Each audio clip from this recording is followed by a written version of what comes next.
Hey everyone, finally back with a new video after a long time.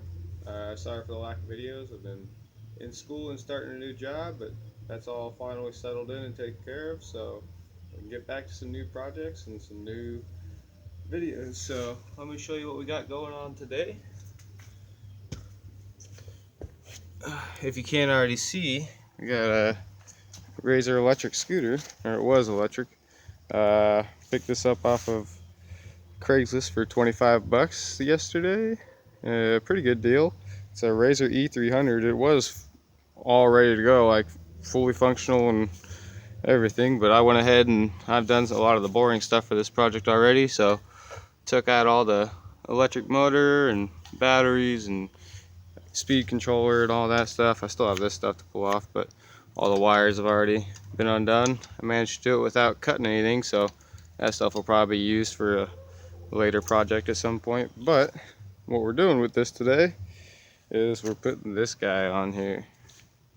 This is a big bore, high compression, fully built pocket bike motor. It's got a full circle crank, windowed piston, Del Ordo style carb, whole bunch of fun stuff. It was actually really cheap offline, so went ahead and picked that up. And I've also got a jet kit for the carburetor because I'm sure it's going to need a little bit of tuning. Number 25H chain. I've already done some of the boring stuff, like I said, so I built this motor mount. Turned out alright, except for these bottom holes down here. I kind of had to make them oblong because I used a piece of paper to trace the bolt holes on the bottom of this motor. And when I did that, traced it onto here, I guess I had a little crease in the paper and it kind of moved these two holes, but these ones ended up right. But it's not too bad, it'll work, works enough. I already cut out some of these rods. Basically we're just gonna weld these right through here on the back axle, or back half of the frame I mean. And motor mount sit like this. The bars will be welded in between the bolts, and the motor will obviously sit there and run the chain. I honestly think I'll be able to pull this off without using this chain, because I think I can get the original chain to reach. So, but yeah, that's everything. This is the electric motor that came out of it. Seems like a pretty decent little motor. But yeah, what we're going to be doing in this video is we're going to go ahead and weld up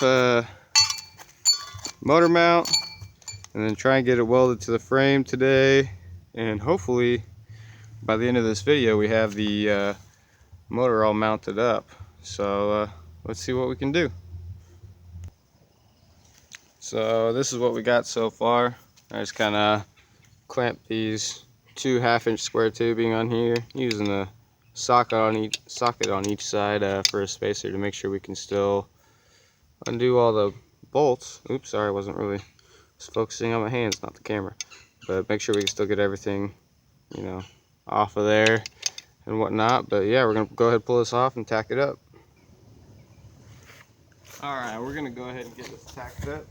Just a heads up, I am not a professional, and this is a flux core welder, so it's going to be ugly.